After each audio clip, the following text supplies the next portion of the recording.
So I was trying to speak to my box. Well, that's the problem number one. If you're speaking just into a box and not into a microphone, you can't just close the lid and the recording stays in there. Yeah, come on, it doesn't work. It's not a jar of whispers. Hey, look, I've seen enough bloody fictional things to know. I've seen enough boxes in my time To know. Right, is everyone recording? Should we do the count in? Yeah. All right, 3, 1. No. No, don't do that. That's horrible. So confusing.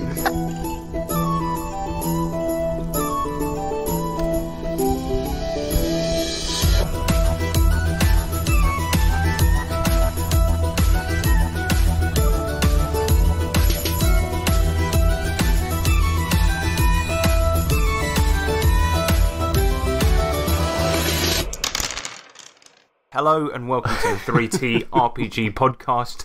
My name is Harrison Hunt and with me is Nick Lamley. Hello. And we've got the boy, it's James Clark. Ah. Stop being such a count. Right, yeah, this is an RPG show all about tabletop RPGs, and today we got this fucking show, right? It's going to be fucking stellar, all right? Yes. I hope so, because I got a fucking clue. We've got feedback, we got news, we got what we've been slaying, the main subject, which is going to be the RPG, the predates D&D, if you can believe such a thing. And then we've got your electro letters. So, shall we do some feeds? Yeah. Feed it. I'll get the grains out. The feedback side. The feedback side. Yes, bitch, the feedback side. It's the feedback section. Yeah, we take your comments and read them out. Yeah, feedback, bitch. Alright, so HB comes in with the first feedback. Last week we spoke about our Dark Army, which you can join by donating on Patreon. HB says, I'll join the cult if I get a house, food, pool and a robe. In fact, just a robe and some biscuits. Hobnobs. Now, we were very clear last episode, it is not a cult. For tax and legal reasons, it is an army. So yeah, just bear that in mind. But if you want to join, go over to Patreon right now and donate a lot of money. The next one comes in from Yorkus Rex. So last week, obviously, we talked about Hackmaster and their module Little Keep on the Borderlands, and we knew it was a reference to something but couldn't quite figure out what it was. And Yorkus, he says Little Keep on the Borderlands name was a play on the American television series called Little House on the Prairie. Of course. Which I do know of. Yep. Like, I knew the name, but when I saw that, I was kicking myself because it's quite fucking obvious now that he mentions it. Can't say I've ever watched an episode. No, me neither. But I do know of it. Is that with the Robinsons? Is that one? Is that the same thing? I think so. Is it the one when they're like, no, I think it'll say else. What's the one when they go, night Jim Bob, night little thingy? No, I think that is it, isn't it? Night little thingy. I don't know. Little thing, night little thingy. Sorry, any American listeners there? That was a terrible, terrible impression. Night little Jim Bob. Yeah, I think it is that, isn't it? There's certainly some Americans going to they're getting really angry now because I think the Mr. Robinson. That was like Family Matters or something like this, wasn't it? Don't get confused with the Brady Bunch. That's what I'm thinking of. Yes. Hold on, I'm going to have to look at it now. I was going to say, it's a good thing we researched the answer, eh? I've got better things to do, alright? Yeah, so Sam Riviera, he comes in with the next one. He says, dudes, because of how much you talk about Savage Worlds, I got the core rules and we're going to try it this Saturday. Thanks for being rad. Fucking good, know us. I'm pleased. You fucking know us, man. This is really like we've sent so many people over to Pinnacle by this point. We should be on staff, don't you think? Should be like a finder's fee, shouldn't it? Yeah. Finder's I agree. Here's 0.005p. That is the sort of rate you'll get out of Pinnacle, to be fair. Here's a bookmark that you have to wait 6 months for. Here's a bookmark with a picture of £1 on it. But then advertising about the thing that you've been given to other people. I saved the best feedback till last, though. We got one in from Bubblehead Ted. This one just made me laugh because he commented on the Morkborg actual plays and he says, bravo, well done. It matters not, my lord. It's torture time. Deserves to be a Morkborg t-shirt.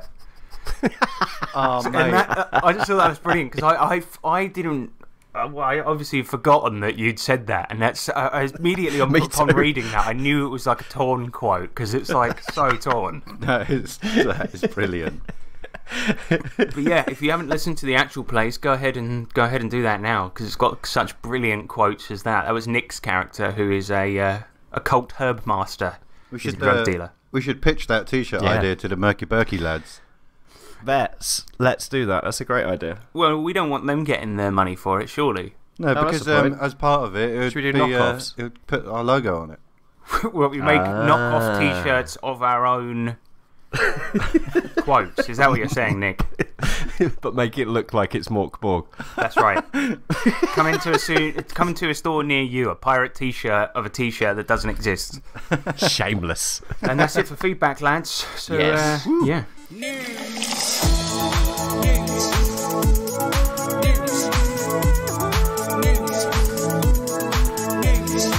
Oh, yeah, news punch. New Ravenloft book happening. So Hasbro has just had their annual investor meeting, and it's been a record year for Monopoly. Cool. Fuck's sake. That's not got much to do with it, but it was a record year for both Monopoly and D&D, which is kind of weird. Oh, that's wicked though. D&D side. Exactly, and they said that what they're doing, and their plan for sort of the next year, is to start making TV shows, comics, and things like this. So there's a movie based on Risk coming out. That's not the news, by the way. I just thought it was worth mentioning. Are you joking? Unfortunately not. No, I really am not. It depends how they do it, right? So Risk is, from what I understand, I've never played it, but it's like a kind of war-based game where you invade countries and gain it's like ground. The most rules-light war game ever, and it is. Yeah, it's fucking boring to play, I'll be honest with you. But we used to play it a lot when we were teenagers, and it takes forever, and it's like... What's the film going to look like, though? Is it going to be the actual countries? Is it just going to be like a really dramatic version of a board game? So it's just like a bunch of kids meet up, and it's all done like super action. But did you ever see... I used to watch Malcolm in the Middle a lot, and did you ever see the episode where it was like... where they were playing Risk, and none of them could bear to leave the table because they thought people were going to cheat while they were gone. And it was like really dramatic. I don't know if you could stretch it to 2 hours. But no, anyway, it was a good 20-minute episode. So we're getting D&D comics then. This isn't Risk Cast. That's what we're doing afterwards. Yeah. So there's going to be a D&D film, and Hugh Grant's just been cast in it, which is pretty cool. And so because of the record year in sales in D&D, they've also announced new products, right? So we're getting new Dragonlance shit, which is obvious because those new novels are coming out. Yeah. But yeah, fucking new Ravenloft book releasing on May 18th. Van Richten's Guide to Ravenloft. And it's got new subclasses for bards and warlocks. It's got new race options and dark gifts, which are like supernatural abilities which have been granted to you by the Dark Lords and shit. Oh, that's cool. Yeah, it's pretty cool. And they also, every time you get one of these powers, they sort of mutate you in some way, which I just think is pretty cool. So, but yeah, on the DM side of the book, Wizards, they're going to give the lowdown on various domains within Ravenloft, as well as the detailed the Lords, Dark Lords, and all of this shit. But there's also going to be rules for creating your own domains and Dark Lords, which is a welcome addition, and I think that's pretty cool. And there's going to be the usual adventure and some monsters in there. But so... The other Ravenloft book that came out for 5e was just sort of an adventure and all about Strahd and Barovia and all of that stuff. So this one's going to be the actual, like, the proper shit. So that's pretty fucking cool. The guide too, yeah, that's cool. That is cool. Yeah, I mean, I don't know if... I'll probably will end up getting it because I love anything Ravenloft. It's really good. But I've got the old second edition one, Domains of Dread, which is basically that. But I suppose if you're playing 5e, this is a pretty fucking good book. So, yeah, I am excited, basically. I think it's cool. Yeah, but watch this space. Watch this space. And also, new 3T RPG product is coming out soon, which I was supposed to work on this week, but then I got really ill. We're doing a one-page RPG. We're doing a one-page RPG called The Night of 1,000 Draculas. Yes. Yeah, and we've got most of it written. I just need to sort out the layout, and it's just going to be a little free... bit more, and then we're done. Yeah, exactly. It's going to be a free product. Well, we'll put it as pay what you want in case anyone wants to go us £100 for it. But yeah, fucking, and so yeah, it's based probably, you know, quite heavily on the Honey Heist rule set with a couple of changes, and it's all about you have to go to a horror convention and figure out which Dracula is the real Dracula, because he's infiltrated this convention, and yeah, obviously loads of people are cosplaying as Dracula, so that makes it hard. And you play as members of Vatican, who are a elite vampire, well, Dracula hunting squad from the Roman Catholic Church. Yes. So yeah, that'll be coming to you soon. And also we released another product, didn't we? And it's become our most popular product by a fucking country mile. Yeah. And we didn't have anything to do with it. So Richard Woolcock, he's made 3 pre-gens for Saga of the Goblin Horde, and he's allowed us to put it out through our publishing company, and it's just devastating, really, in a sense, because we put a lot of work into our products, and this is like a free one that somebody else made, and it proves really that we aren't talented, Nick. Well, it is Richard, though. You're never going to compare to that genius, are you? That's true. That's true. Yeah, it was Richard Woolcock that made it, and big thank you to him. And download those pre-gens if you want. They're quite funny, and they are they include loads of in-jokes to the podcast. Yes. Yeah. One thing is, though, because he's given us, like, hindrances based on our personalities, right? And I've noticed that some of them get a little bit nasty. I've got to be honest with you. They cut a bit deep. My one has got the hindrance stares at his crotch when talking to people, and I know that I'm really awkward and have trouble doing eye contact with people, and he's put that in there. And also, I thought when I first met him that I did really well and that nobody noticed how awkward I was, but apparently not. But that was his. Wasn't that the first time we met him was when he put those breed hens out? Yeah, I think it was. So somehow he knew. He's been spying on us. A little bit hurt by that one, got to be honest with you, but that's fine. Well, you got to stop staring at your crotch, mate, and then, you know, it wouldn't be a problem. I'm trying. Sorry, I'm working on it, okay? Alright, and the final bit of news is that I've done a baby up my wife. Yeah. Congratulations. Podcast baby. Thanks. There you go. No, it's got nothing to do with you two. You stay right away from my baby. Hold on, it's merch. It's merch. Actually, James did give me some merch for my baby. Did you got see a it, Nick? 3T baby grow printed up. So, amazing. My wife is currently pregnant, proving that I have had sex with a lady. Unless the baby comes out and it's of a different ethnic background, shall we say, then we'll know. But yeah, so just wanted to mention it here because of the future of the podcast. Obviously, we're still going to keep doing it, but the likelihood is that we're going to try to finish up the actual play before it's born, because there's no chance I'm going to be able to do them while it is being born or has been born. Yep, makes sense. So that's it, yeah. Okay. Watch this space. So this podcast is going to get pretty bad once you realise that there's a baby screeching in the background. But we're going to try. We're going to try our best. All right. Well, that is it for fucking news. Shall we do what we've been slaying? Yes. And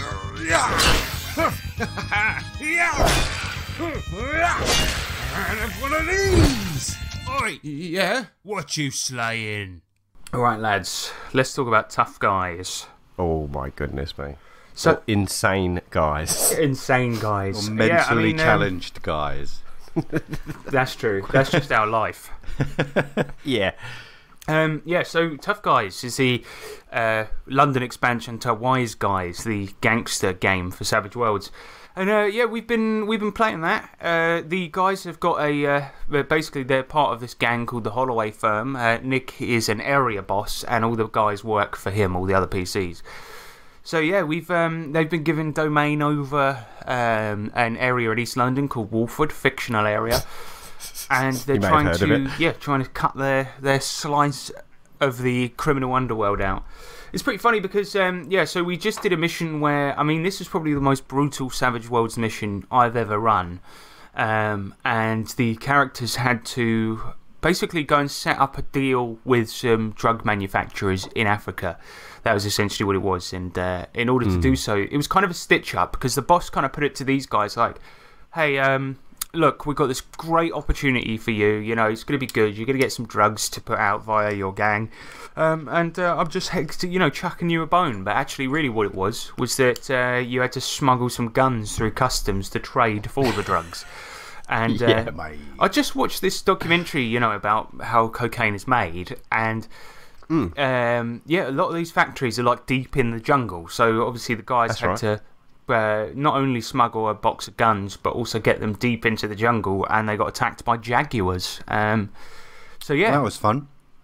They turned out to be way more deadly than realised. yeah, well, because they do strength plus D12 damage. So I mean, I should have seen it coming, but basically, yeah, the guys, once they got to the jungle, were sort of pincer manoeuvred on this like rickety bridge by two jaguars, and yeah, Nick, your character got all sorts of fucked up, didn't he? I mean, he's playing Big this time. aging darts player, and yeah, so first of all, before they got to the jungle, they were, you know, flown there by this African mercenary pilot and attacked by a DEA helicopter. Nick got put up to 3 wounds, 2 fatigue, and fucking one of the other characters died. Then they hit the jungle and got attacked by jaguars, and then when they realised that they were going to lose to the big cats, one of them took out the bridge, sending them all plummeting into rapids and nearly died. It was fucking insane. It was. Yep. And I felt sorry for you, Nick, because you couldn't roll for shit all night, and then on top of that, by the end of it, you had a -5 to all your rolls. It was so bad. Mate, I was such a mess. Yeah, I was such a mess, but I survived, thank God. Yeah, somehow.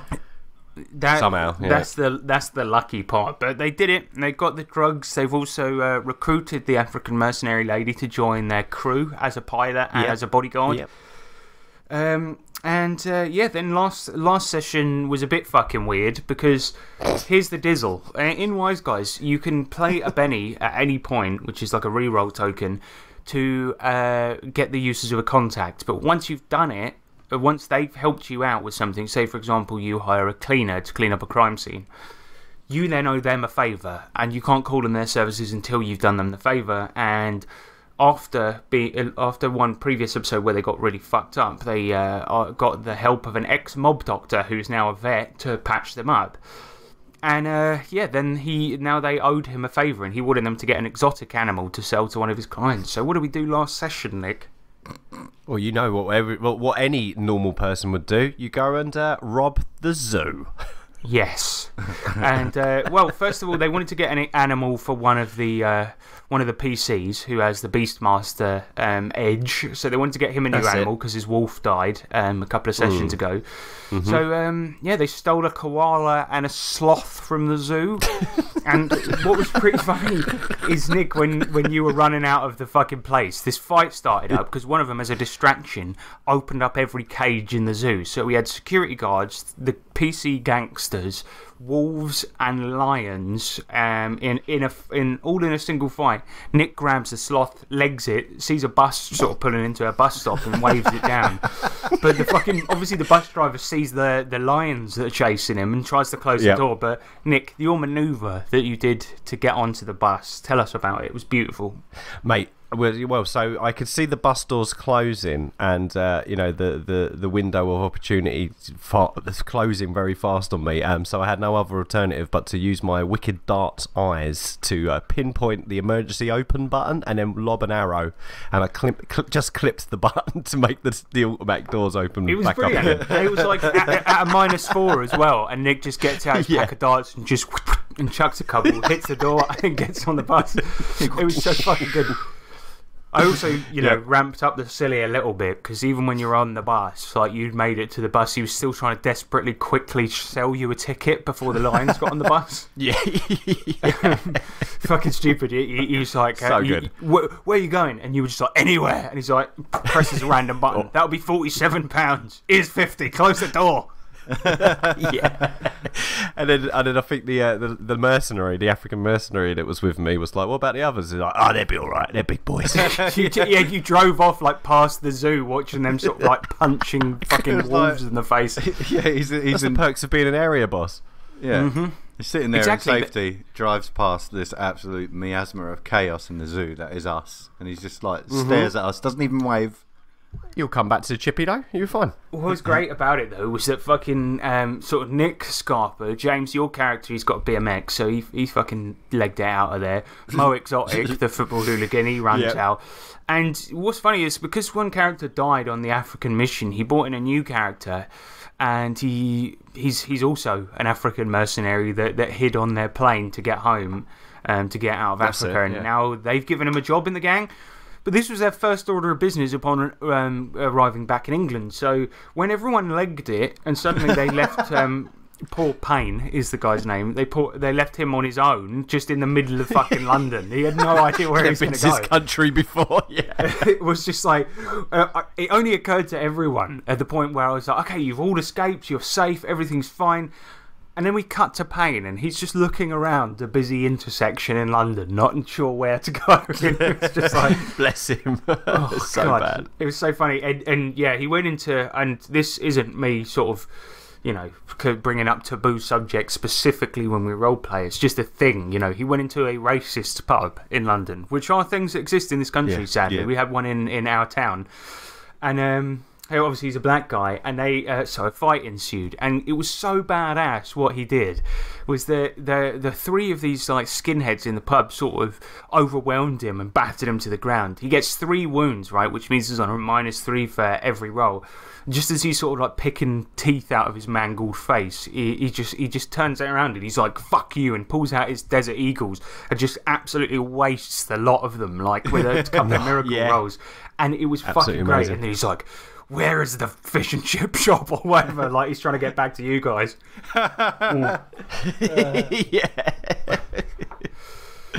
God, so it was a very, very fun session, and then of course we ended it with a just encounter with a monster. Anyway, moving on.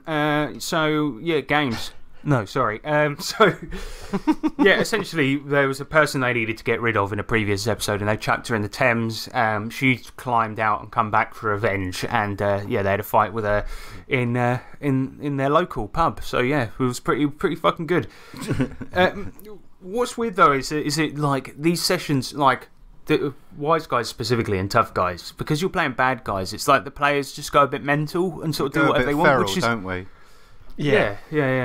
And I think that's a really good thing. I thought it was like, is that just our group? But one of my friends, Emma, she's played in both wise guys and tough guys, and spoke about it. She was like, "I fucking love this setting because people just go wild when they play." And I'm like, okay, so it's not just us then. So that's good. Yeah. Yeah.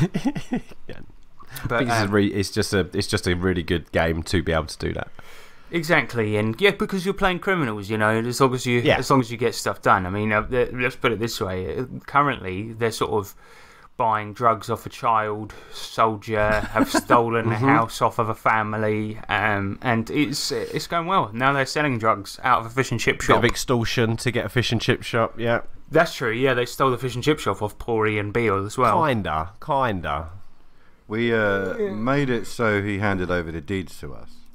You went through sort of a sub-legal loophole. Let's put it that way. Yeah, we created our own loophole. Yeah. We fucked him over. That's right. That's right. That's tough, guys. I mean, it's been really, really fun, and it will continue to be fun. And at the moment, I think we're just sort of, the guys are just following up their own goals. They've got a steady thing of income coming in with the cocaine, so at the moment it's sort of doing a bit of clean-up. So they needed to do a favour for the vet, so we did that. As for what's going to happen next session, I haven't the faintest fucking idea. Who knows? We never know. Just see what happens. I love the way when it's like Harrison's like, right, so what you doing, guys? Thinking there's going to be some joined up approach, and it's like, well, I need to go see my girlfriend, and someone else like, well, I got to get a new pair, and it's just it's like every things that people need to do. Every man for himself. Yeah, that's the great thing though. Like Wise Guys, it's got a lot of baked-in rules for things like that. I mean, like for example, when you guys said, "I think we'll go to the zoo and steal an animal," I thought maybe you go to Pets at Home or PetSmart as it was called in the 90s. But I thought something like that. But anyway, there's quick heist rules in Wise Guys, so we don't spend the whole evening planning out how to steal a sloth from a zoo. We just did a quick heist. But the funny thing was, the guy that wanted an exotic animal ended up with a koala. He's a football hooligan, and I was like, okay, so what's everyone doing, right? So in a quick heist, you earn bennies that you can spend during like an extended task, essentially. And I'm like, what's everyone doing? We'll start with you, Mo, because obviously you're the one who wants to go and get an animal. And he's like, I'm going to a fucking pub. Okay, not sure how that helps. I just said, okay, fine. Let's just see if you can get courage and not get sick from drinking like 8 pints, right? But it's just, and then it's just like, well, you expect, this really cool scene where everyone's doing their little things and they're sticking together as a team and working like a unit, but it's like one's down the pub, one's off to the side annoying the wolves, you're down the library, which you found out was closed. Like, it's pretty funny. You went to the library to research sloth care. Of course. It's like, imagine that in like an Ocean's 11 film. It's like the cool sort of preparation montage, and then it's just one of them knocking on the library door. Hello? Oh, it's closed. I should have known. What time is it? Midnight. Oh. Silly me. And then going in, completely bodging the robbery and alerting security, then releasing all the animals. I mean, that would be a good fucking film. Yeah, we'll shut up now about Tough Guys. But in addition to that, just wanted to mention recently I've been reading some Icrpg. I know we've played this before, and I've spoken about it before, but the reason I wanted to bring it up is because there's a Master Edition coming. Because there's the Icrpg is Index Card RPG, for those that don't know, and it's an OSR game with a lot of really unique approaches to the way you do stuff in games. For example, like, there's no such thing as an extended skill challenge, or kill challenge, in fact, because non-enemy things also have kind of a hit point. So if you're climbing a big mountain, you will use something called effort, which is like damage, but for things that don't get damaged. So you would use effort to try and get to the top, and then let's say it's got 10 effort, so it means that it's going to take you a number of turns. And if your other people are in a fight at the time, it means that people that are doing non-combat actions actually still get to sort of participate in a combat-y type way. Like if somebody's trying to unlock a door while they're fending off guards, then everyone gets to be part of the fun, which is pretty fucking cool, rather than one role. It's cool. And you also kind of stay in turn order. There's loads and loads of really cool things about it, but it comes with a big fucking load of paper minis to print and index cards to use as prompts and things like this. So yeah, I've been reading that, and I've just printed off all my shit as well. Just got a local company to do it. Cost me barely anything, and I've got like 200 minis now, which is pretty fucking cool. Lovely. Yes. What's the Master Edition comprise of them? So yeah, the actual core book is Icrpg Core, and then you've got there's 2 expansions to it. One called Worlds, which added a Weird West setting in, and one called Magic, which basically gave you expanded rules for Magic.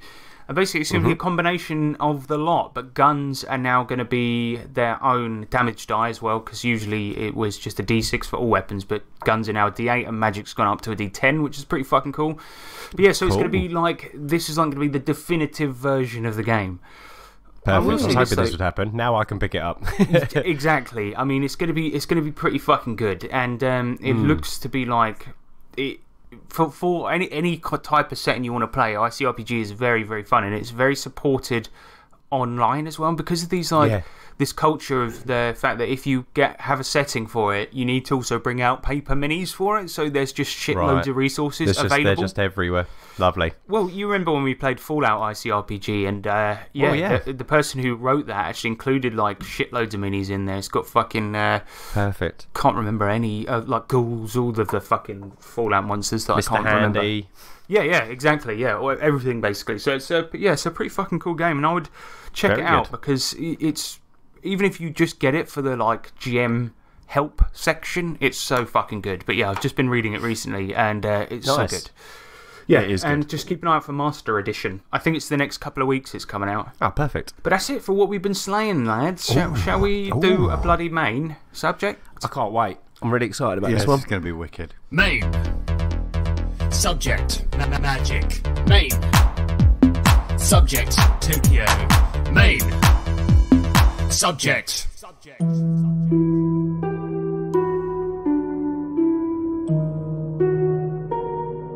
So, recently an article was published by John Peterson that claims to have found an RPG that predates Dungeons and Dragons. And for a while... What? Sorry. Well, I mean, you can't act surprised when I said the name of the main subject in the intro of the show. Unless you've forgotten between then and now. Probably. For a while now, we believe that D&D was the originator of the hobby, evolving from a medieval war game by Gary Gygax called Chainmail. But what if Gary Gygax was lying to us all along? And actually... Exactly. So today we're going to investigate this rumour of a game that predates D&D And I suppose what we'll do, if in fact it is proven that Gary Gygax didn't invent the hobby, we'll take his throne away? Yeah. Is that what we're saying? Yeah, I mean, agree. That's RIP, fine. of course. Burn the books. Of course. Well, I don't know about that. We'll slap the dragons. That'll do. We'll do. It sounds like a euphemism, doesn't it? Yeah. I'm going to slap the dragon. It does a bit. Really I was slapping up the late dragon. last night slapping the dragon.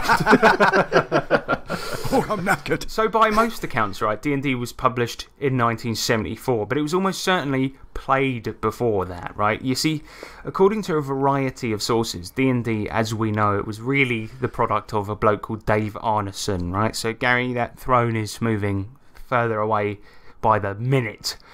But you see, in 1970, right, Gygax had made his medieval war game rules called Chainmail, but not long after that, right, Dave Arneson, a person that he was friends with, began using the rules in like a really creative way, right? So rather than control a whole squadron of knights or dragoons or whatever, players in Dave Arneson's game would take control of one or two heroes rather than an enemy, like a whole army of them, and explore subterranean environments looking for treasure and killing monsters. So, exploring Dave Arneson's world, called Blackmoor, players would also seek to improve their heroes, get better loot, and get better at slapping the dragon. Ah, yes. And of course, as you guys well know, these aspects became a staple ingredient that we see today in D&D. And of course, as soon as Gygax caught wind of it, he also began doing the same thing in his own game, which was set in a world called Greyhawk, which then went on to become a main setting for D&D. But in any case, while we all know about D&D's origins in wargaming, it's important to note that while D&D was first published in 1974, it was being played at least a few years earlier. But while this was going on deep in America, lads, in the deep, deep wilderness of the English moors, some radical Brits had their own ideas. Yes. You see, in 1970, when Chainmail had just come out, a group of gamers in the UK, in Bristol, called the Bristol Wargamers Society, had published the first edition of Western Gunfight. Ooh. Now, bear in mind, that was the same year that Chainmail was published, so this is 1970 we're talking, and the rulebook was a compilation of rules the group had been using as early as the 60s, 1960. Wow. What's interesting about this is that in the pages of a local publication called Bristol Wargame Society Journal, and in another one called Wargamers Newsletter, another publication, this group of gamers started to suggest radical changes to traditional skirmish simulations they had all played, suggesting that the Western gunfight rules were also a storytelling method, good for more than just simulating shootouts. And the way they played the game, they had recurring characters, villains, and plots. And yeah, you won't see this because it's in our show notes, and also this is an audio medium. But you can actually find artwork for one such villain from their original campaign, a character called El Manolito, who stands triumphant with a bottle of pilfered booze as his comrades relax and sing songs. So, yeah, so far, lads, it's not looking good for Gary, is it? No. It's looking good for Britain. Good for the good old Britain. Good old Britain.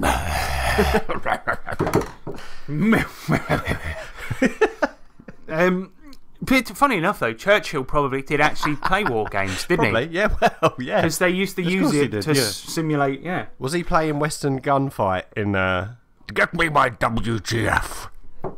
Is that? I mean, if we beat the Nazis using the Western gunfight strategies, then that is impressive. That would be cool. Fuck all of this World War II stuff. Get me a bloody Colt revolver. I'll show them with my six-shooter. Now I'm just imagining Winston Churchill like sitting there putting his hat, like putting a cowboy hat on, sitting at a table, and people are like, "Come on, mate, you got to do a character voice." I am. Yeehaw! I've been on the lone dusty trail for some time. This is stupid. Yeah. This is stupid. Right, moving on. It's my understanding, right, that many skirmish games include a plot, okay, and a story. And while you don't quite have agency that you would in like an RPG, you control a character or a few and fight shit up set by a referee. So this doesn't necessarily make Western Gunfight an RPG yet. Okay. But what may tip it more in this direction is this. Churchill famously said... No, I'm just kidding. We fight them on the board games.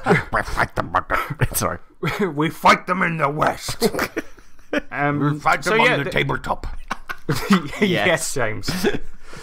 The Bristol Wargamers Society were aware that their approach to these games was a little different to what others were doing at the time, and as such they started to actually write publicly about how to embody a character, what it means to play a role in a skirmish game. And in fact they published write-ups of their ongoing story in the Bristol Wargamers Journal, and interestingly, from what I can gather, both the bad guys and the good guys were played by players, while the GM acted as a rules referee. Okay. It's interesting. Exactly. So yeah, they were really role-playing, but there wasn't like a standard where it was you just played the good guys or you played a group of like-minded people. They just all played a character and then the GM sort of simulated a world. Yeah.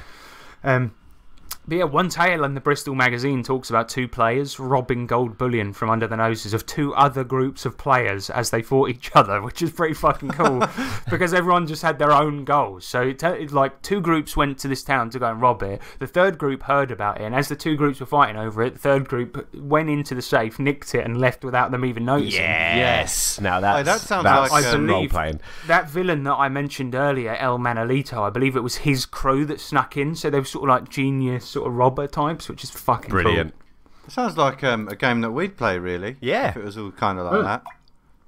Yeah. Well, except with a major difference, really, because in this story that they wrote in this thing, it was also revealed that the umpire, as it was called in the rules, was running the game for 10 players. Whoa. So that's why you had 3 separate groups of banditos. Okay. Yeah. I like the fact they're called an umpire. That's so British. Umpire, yes. It really is, isn't it? I'm going to start doing that and sitting on like a really fucking high chair. I was going to say, next time we all meet up again, you got to be on in a high chair. I'll just get a booster chair. Somebody rolls a fudge, like, or they accidentally fuck it up, and I'm like, net. 15 love. Imagine if we brought it back, like Hawkeye on the tennis, where it like goes to the video ref. Imagine if we had that facility on like dice roll, and it's like, no, I'm gonna call an inquiry on this one. You have to watch the dice roll like super slowly from different angles. I saw you nudge it a little bit as it came out your hand. Yeah. You did the wrist flick at the wrong angle. Yeah. By Grabthar's hammer. What a savings. Even more interestingly, right, Western Gunfight included rules for leveling up, another staple of the RPG genre, containing 3 levels, basically, novice, average and professional, and also contained rules for weapon proficiency, so, you know, the sort of things characters have in RPGs. Anyway, Western Gunfight did really well at the time within the wargaming community in the UK, so much that its 2nd edition was released in 1971, and designed by a man called Steve Curtis, Western Gunfight also began seeing a few supplements, including a colonial period spin-off, in the pages of which Curtis says this: "The player's approach to the rules should be that of the writers." Oh no, he's from Bristol. Hey up, the player's approach to the rules should be that of the writers. Every situation should be seen as if the figures were in fact men, and the responses should be made accordingly. Any situation not specifically covered by the rules, and there will be many, should be resolved by considering, is it physically possible, and how long would it take, and is it logical? So what he's saying there is that you're supposed to put yourself in the shoes of your little man. And yeah, so I mean, role-playing games. It's looking a little bit like role-playing to me. It's a role-playing game. Yep. Gary's in big trouble. We're going to have to go and dig him up and take his crown away. Sorry, that's disrespectful, isn't it? Sorry. I only realised as I was saying it, I was like, maybe that's a bit offensive to a real man who actually died. Sorry, everyone. Fuck me. So Steve Curtis, he continued writings in the Bristol Wargames Journal and espoused this new way of play further and further as he continued to play. He often preached the need for decent, detailed protagonists rather than games being all about the rules. Along with this, he was probably the first in the world to write about the idea of winning not being the goal, rather a good story being the goal. Yes. He even went as far to question whether or not what he was doing was still wargaming. But with an article published in 1983 entitled, "But Is It Really Wargaming?" Bless him. Sounds like he was having a bit of a crisis.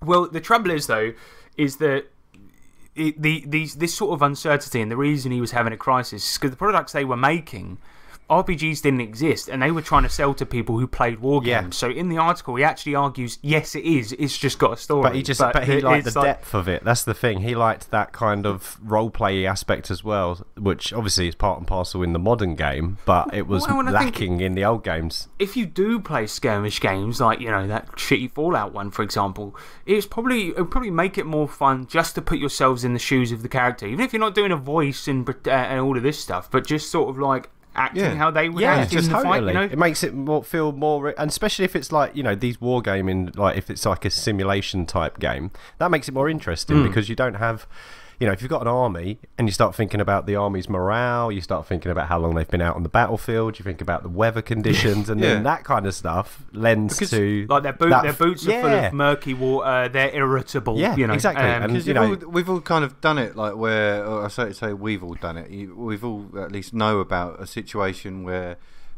someone's playing a game and they know that, well, it doesn't affect them in real life, so they don't care, and they're just like, well, there's one goal and I'll sacrifice half of my team to achieve it. Whereas, you know, when you're actually doing the role playing and putting yourself in them shoes, it's just like, well, no, because those individuals. So you're talking about like a situation, for example, where, you know, a mob boss might leave his entire crew at the behest of a pack of lions and wolves. Yeah, we've also he's just like, it's fine. Nah, they'll be alright. They'll be alright. Yeah, that kind of stuff. Evil. There's been way worse shit going down in that campaign than what he did. That's true. That is fucking true. I think Nick made the best of a bad situation, to be honest. He was the smartest one. He needed that sloth. I needed that sloth. The thing is, look at it from this point of view, right? So, you know, you're a capable gang. I was being chased by lions. I had the sloth, which will help us get that contact back for basically medical attention when needed. Oh yeah, it's a strategy. It was all strategy, mate. It's all strategy. Of course, I don't blame you. And a little bit of cowardice. I'm glad you can sleep at night, Nick. Cause, just about. Yeah, you prick.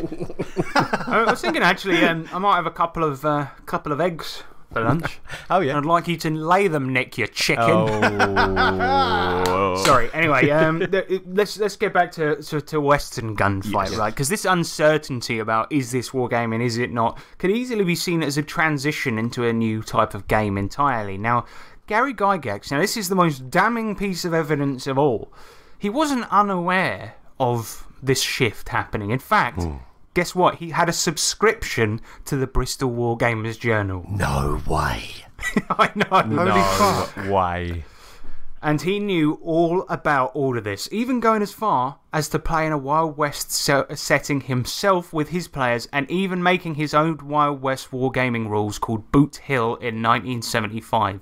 And when the RPG revolution finally happened, Gygax even ended up rebranding and remaking Boot Hill into an RPG. So, not only was this the dungeon delving idea Dave Arneson's idea, the role playing idea was fucking Steve Curtis. Gary Jackson. What? No. Gary Jackson. I got too excited. Gary Jackson. But yeah, of course, Western Gunfight was eventually rebranded as Western Gunfight, the Old West role playing game. But this happened in 1980, and Steve Curtis, who was responsible for all of this, is sadly no longer with us and actually died in 1975, and so just missed the meteoric rise of role-playing that he himself really brought about. Yeah. Oh my God. But had he still been around, I think it's quite possible he could be demanding money off TSR. He'd be the one running to the cemetery now with the shovel, listening to this. Yeah, he would. Hungry, his tongue flapping in the breeze. But yeah, the rules for a Western Gunfight were published the same year Chainmail come out. And the game had been played for a while before Chainmail, right? But it's actually hard to determine when they started role-playing, because bear in mind, although all of this evidence is quite damning, and it does look like they were the ones that really started up role-playing, what you have to remember is that a lot of this stuff, yes, they were playing Western Gunfight 10 years before anyone was even conceived of playing Chainmail in the way that Dave Arneson was, right? But the thing is that we don't know if they started role-playing in 1960 or if they started doing it around the same time people started doing it when they were playing Chainmail. They could have been using it as a skirmish game for 10 years, then started up. The Blackmore campaign as well, that Dave Arneson ran, where he first did dungeon delving and shit like this, it's also, we know it started in the early 70s, but we don't know specifically when. So it does muddy the issue somewhat, But it looks to me, I don't know what you guys think, but it looks to me like Western Gunfight was the first role-playing game. I feel like I feel like it's definitely there, but they missed out the opportunity on the publishing side. That's what I think as well. That's my theory too. And I mean, that was a pretty quick main subject. But to tell you the truth, there's not much that information out there about it. But I would say this: just never believe anything. Ever. I reckon, I don't even believe that we exist. Yeah, we don't. In like a couple of weeks' time, it's going to be like RPG found that predates Western Gunfight, and it was called Eastern Sword Fight. Yeah. And then it'll be like one that predates missing that. Bible page. Yeah, missing Bible page that's got like Exactly. it's got testament. It's got testament on it. First rules. Oh my god, it's like one of those like shitty Dan Brown novels. It's like it's on the back of a painting, like in the Sistine Chapel or some shit. Map, a dungeon map. Yeah, and it's like the person flips it around. It's like, oh, this is just a bunch of scribblings. But wait, turn it upside down. These are words. And it's like, and they played games to learn lessons, life lessons. Yeah, we need to know. Yeah. We need to know more about this 60s movement. I'm gonna see if I can track down a copy of the rules and maybe we can actually get into it. Oh my Please. god, that'd be so good. The information about it that's out there at the moment is quite little. And as for dates and stuff like this, unfortunately, the pages of the what is it called, Bristol Wargamers Journal that were in the article that claims this stuff, they weren't dated or anything like this, so it's quite difficult to tell. But yeah, I think it's looking like, I mean, the likelihood is if they were playing for 10 years between when they started and when Chainmail even came out, the likelihood is that I think they were probably role playing before D&D was even conceived as an idea. So and it was just like a house ruled version of wargaming that they were probably quite like proud of, but no need to publish because you're playing with your guys. And then you just stole the idea to make it public. Yes, exactly. I will say this though, it's not, look, just put your shovels away, all right, people, because I think the attitude at the time was kind of different. If say, for example, I published a new radical idea now, and God knows I need one. Imagine if I did that, right? And then I saw some other indie publisher had published their own thing. I mean, it's you would feel shitty about it because nowadays everyone and their dog is publishing and original ideas are worth their weight in paper, right? So and back then is that no one was doing. Back then it was sort of like it was this collaborative thing. Self-publishing was more difficult to do, and people did it using home equipment and things like this. Not only that, but it was more like there's this sense of collaboration. The reason Gary Gygax was sort of subscribed to that magazine is because people did share ideas. And they did it willingly. So, but then to sort of take their idea and make millions off it, I'm not sure I agree, Gary. And if you're listening to this from your seat in heaven, find Stephen and apologise to him.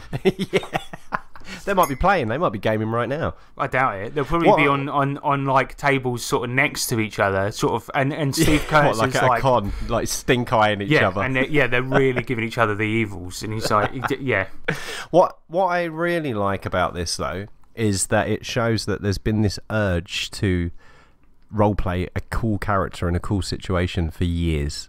Years. Exactly, and I think it's quite. I actually like the fact that it sort of muddies the issue a little bit because it means that I don't think fantasy has to be the standard for role playing games anymore. No, that's it. We're chucking it all out the window. We're going Western. We're going Western gunfight. That's it, lads. Wargaming. Right, well that's it for the main subject. So should we answer some questions in the Electro letters? Yeah. Let's. In the future, you will be able to send a letter from anywhere on the planet. This is the future. This is the Electro letter. I love it. All right, Electro letters. Let's do this one. So Terry Hansen, he's got a couple of questions. His first one is: what is a good musical choice to play while running old school D&D modules like Keep on the Borderlands, The Isle of Dread, and maybe In Search of the Unknown? It's Dungeon Synth, innit? Yes. So music for old school D&D. James, you're suggesting Dungeon Synth. Yeah. Yeah, I think that's a good choice. Go for the more popular ones. Like Mortis is pretty good. Thangodorem. Yeah. See, this is what I hate about Dungeons. It's like the names, they're so bad. I'll tell you what, fuck the names. If you just, if you literally just said into YouTube or whatever your platform of playing is, I think YouTube is probably a good one. And then you just said, you know, old school like RPG or Dungeon Synth or something like that, then it would probably play the thing you want. As opposed to... And that's good for old school stuff because it's got like an epic feel, a bit murky. And also, I would say, if there's any artist that you should listen to, it's a guy called Erang, E-R-A-N-G. And he, well, he's sort of transcended the genre in a lot of ways because it's kind of a bedroom genre of music. But, you know, his music gets used in documentaries and in films and things like this, and it's really fucking good. But he's also... made playlists of like 10 hours of his fucking music on YouTube and stuff. So yeah, it's pretty good. It rang. Yeah, I'd agree with that. I think also I do like for when running fantasy games, just putting on the relaxing World of Warcraft music because it's uninvasive that's always a winner. And there's hours and hours and hours of it. And so it also kind of depends like on what's going on, but you could easily just sort of put in ambient fantasy noises as opposed to music, so it's just really subtle. the sound of a tavern. Yeah, and it's just something. I tried to do that once on the iPad because I downloaded an app. It's like soundscapes for RPGs, and it had like sci-fi ones and fantasy ones, and I'm like, you're in a field. Oh, quickly, I'll just unlock the iPad, tap in the code. Right, okay. And the app's closed. Right, reload that. Right, okay.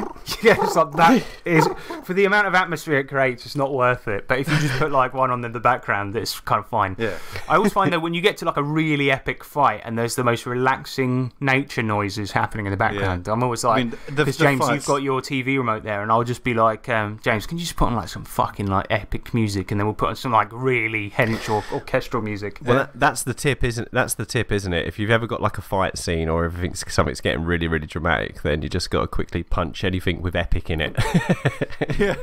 yeah, totally. Because there's these really weird playlists of like, I don't know what to call them really, but it's like electronically made orchestral music, and they've just got the weirdest names. And obviously, what they do is they'll put in like as many keywords into the title as they can. Yeah, so many trigger names. So it's like epic, vengeful, disgusting fight music.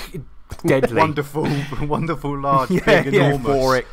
Yeah. But they do the job, but it's such a weird thing. And I always see this as well, like with D&D YouTubers who don't talk about D&D. It would be like, how to do this in D&D or any other role-playing game. But they have to put D&D into the title so that people will come to the fucking video. Yeah. We should just start doing that on these, just put like, I mean, this one's a good one because it's going to be called the RPG that predates D&D, but like... We should rename all of them. Yeah, just go back, rename them, it'll be like... GM tips for D&D and any other RPG. Review of Alpha Blue and how you can use it in D&D. Even though it was in the episode, we'll say nothing about it. No, you should just be like the D&D review of Alpha Blue. Because then it'll be like...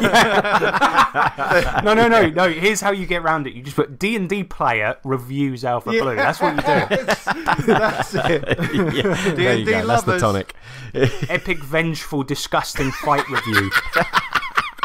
For the D&D fans. And then Terry Hansen, he followed for the D&D fans. He follows up with, what's your opinion and any tips on running games in the wilderness? How do you handle bad weather? How do you keep from losing your dice in the dirt? Any ideas to keep squirrels from stealing your snacks? Tents, mate. Get a tent. Tents. Gazebo.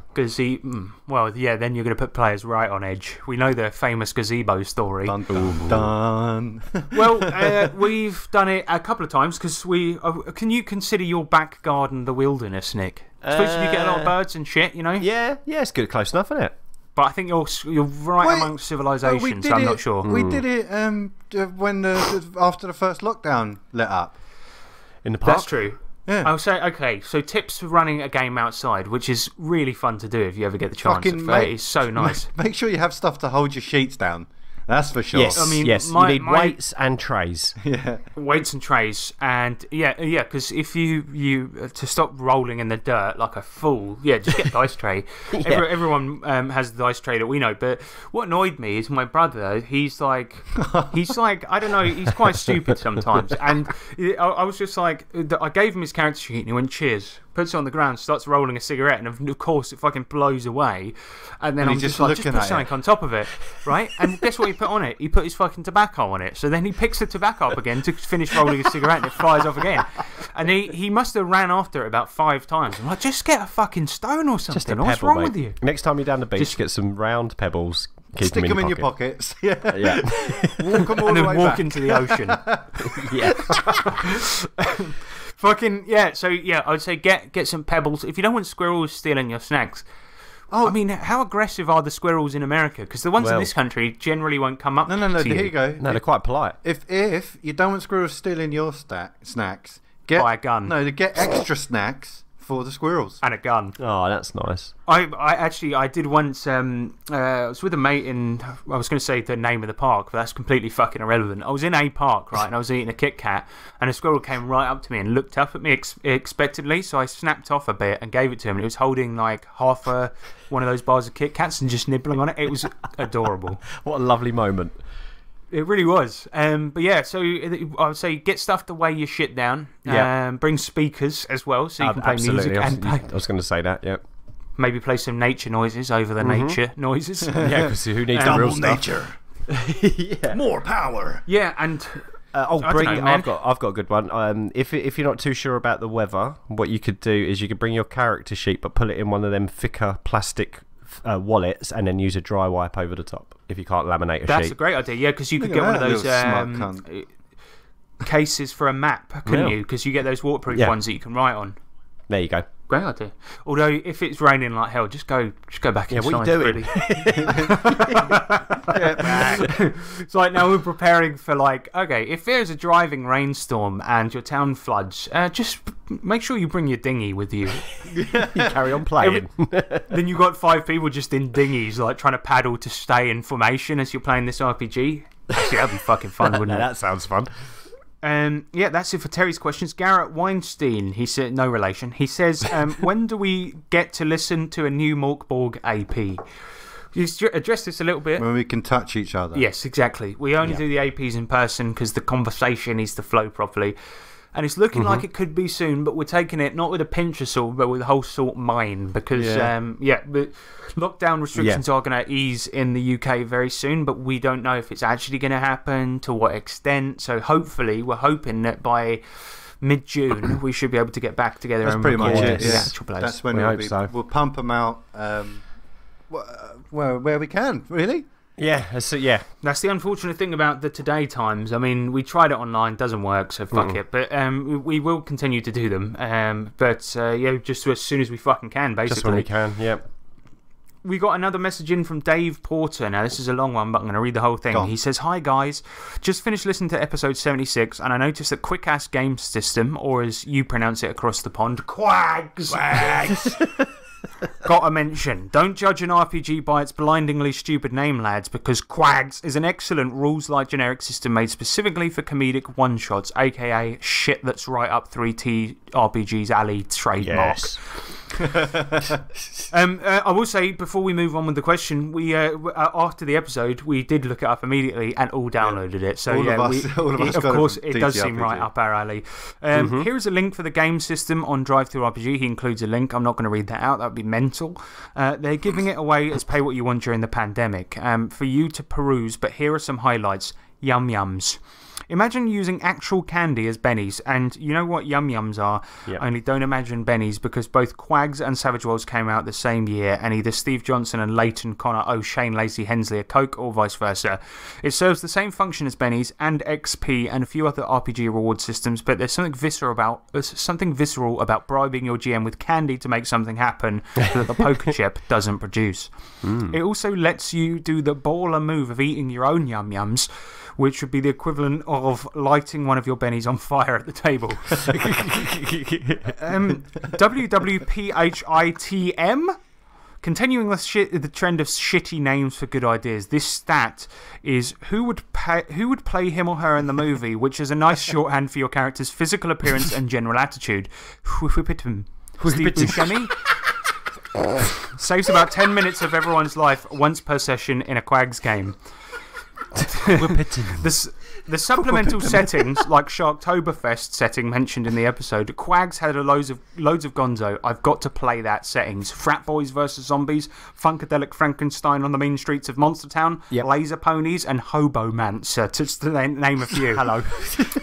The team behind Quags had just finished up a Kickstarter supplement called Elvis Manser, which finally asks the question, what if Elvis impersonation isn't just a weird entertainment niche, but a full-fledged thaumaturgical tradition? Good stuff. Quags, and Savage Worlds for that matter, hit a sweet spot back in 2003, and I think it's been overtaken by OSR and Powered by the Apocalypse a little. Where you want to do a one-shot in a genre that isn't represented in the RPG market, and you don't want something super crunchy like GURPS, but you don't want it quite as loose as Fate. It's a product of its time for sure, but definitely worth a read. P.S. Quags. You know, it's pretty funny because I heard about that eating the bennies thing the other day as well. One of my favourite podcasts, Saving the Game, which is a Christian role-playing podcast, if you can believe such a thing. But it's like really wholesome and really good. And they were speaking about Quags on there. And one of them was like, I don't know if I can say this, but Quick, because they're so Christian, they bleeped the word ass from Quick Ass Game System. Oh, no way. But the eating the bennies thing, the weird thing is that I actually did this a while ago. Do you remember, James? I ran ages ago a Stranger Things game, and I was trying to find like appropriate bennies, and because you're playing kids, I had Starburst, like little sweets, and you had to eat it to spend the benny. But yeah, I think Quags sounds fucking great. Yeah, it does sound fun. We've all downloaded the PDF, and we'll have to fucking give it a try because those settings sound amazing. Like, did it say Funkenstein? Yeah, Funkadelic Frankenstein. Oh, that's it. Funkadelic Frankenstein, yeah. Yeah, right. I mean, this sounds right up our alley. And I like the whole thing of it being geared towards one-shots. And also, you know, who would play him in the movie, right? Yeah. That thing, I do that in my notes for shorthand, so I don't have to put down how their personality is, things like this. It can be a fictional character. But yeah, just sort of looking at my... I'm actually getting my notes out now, but so if I've got an NPC like written down, right, so I've got this one in a future campaign I'm planning, and his name's Borscht, and he's the corporal of the watch, and I just put played by Sean Bean, and that's pretty much tells you everything you need to know. I think a friend of mine, a friend of the show actually, Owen Lane, he does this actually in person when he plays the game. So we were playing his modern setting one time, and he just goes, you see the gang leader, and he's played by Vin Diesel, and immediately you get it. And I think it's a great fucking shorthand is the way to do it. Works. Yeah, it's a really good way of doing it. But even if you do it privately in your notes, then you can remember just using a two thing. Like I've got, like, for example, played by Alan Partridge, and it'll just be like, you know, it'd be something like that. I don't know. I think it's a great fucking idea. And we'll definitely, maybe we'll review Quags soon. I might do like a quick review on a bonus or something. I think we owe it to it. Quags. It's given us minutes of lazy content to attempt to be funny, so we do owe it something, you know. Yeah, exactly. Yeah, but all right then, that is it for the questions, and thank you very much for sending them in. If you are gaming outside and it's pouring with rain, just get the fuck back, do something else. All right, life's too short. Or get a really big umbrella, and we mean really big. Really big. You're really big. You could do the classic manoeuvre that people do in Britain of stealing one of the umbrellas from a pub table when you're steaming. Ooh. Yeah. You ever done that? When the wind blows it the wrong way round and it breaks, you just got to bin it. So you see, like, after a stormy day, the next day you just see like so many trolleys everywhere. There's so many. The thing I like is that how casually stealing pint glasses is like, it's just something everyone does in this country. It's like one of, I don't know how we've got onto this. Done it at least once. Everyone's done it at least once. I'm drinking out of a stolen pint glass now. I've got one that has been with me for about, I don't know, years. Because it's travelled for me through. It always lives at work. My favourite was when we were teenagers, James, and we were like, I was like, I need some new glasses for my flat. James would get both of our pints, right? But he'd hold them sort of pointing down to the ground, slide his arms up his jacket, and then just walk out with the two fucking glasses where his hands should be. And then we just drink the rest of our pints on the way home. No one noticed. Yeah. Stupid. It's like the most casual crime that happens in England on the daily. Yeah. And also, you know, putting everything through as onions when you're doing your shopping. Yeah, I wonder what pubs account for nicked glasses. Well, that's what they had to do at the Weatherspoons, because they had to get unbranded glasses to make up for the amount of stolen ones that they did have. Yeah, there was a news story recently that was like something like, but the pub industry is being cost like 1.5 million a year in stolen glasses. It's so bad. Oh my god! So if you do it, just do it from one of the chains like Weatherspoons. That's fine. That's acceptable. they can afford it. Ironically, it's harder to steal from those ones. No, this is wrong. We shouldn't be talking about techniques. All right. Anyway, let's do an outro, shall we? Yes. Yes, please. My name's Alan Rickman, and I'm No, wait. My name's also Alan Rickman. No, I'm the real Alan Rickman. No, wait, I'm Alan Rickman. But I'm not. No, wait. No, what? No, I'm Alan Rickman. No, shush, I'm Tabletop Twats. Alright, so yeah, I just want to thank the following patrons. I'm moving it to the end because I think it was annoying people, but I don't know actually, it might be. Ace B, Ryan Wahab, Julian Burnick, and Jason Duncan all donate at the Dreadlord level over on Patreon. And as a result, they're part of the Dark Army. But you guys out there in Radioland can be also for the low price of $1. Yeah, we got tiers for all shapes and sizes, all different types of bonus. So yeah, just get the fuck on there. Get doing it. And of course, yeah, check out the 3T RPG publishing on Drive-Thru-RPG. Our latest product, which was done by Richard Woolcock, is completely fucking free, and it's 3 pre-gens for your Savage Worlds games based on us. But yeah, fucking that's it for today's show. If you want to contact us, go to 3TRPG. Oh no, I've forgotten it. Oh what? 3TRPGpod@gmail.com. Yep, and we're on all the social medias. We're on Facebook. We're on Montfungler. Yeah. Montfungler. Oh, yes. Yeah, we've been on there for ages, James. Yeah, come on, mate. We're on Montfungler, we're on Friendface, we're on... Friendface, you know, all them mainstream ones. Yeah. Whizzle. All right, that is it for another episode. I've been Harrison Hunt. I've been Nick Lambslice. And I've been James Clark. Right, can you all of us say that again, but like about 20% of the speed, because this episode is one of the shortest ones we've done in a while, to give value. Okay. Right. No, that's going to be annoying. Right. Remember that D20s are cool, but 20Ds, now that's a fun time.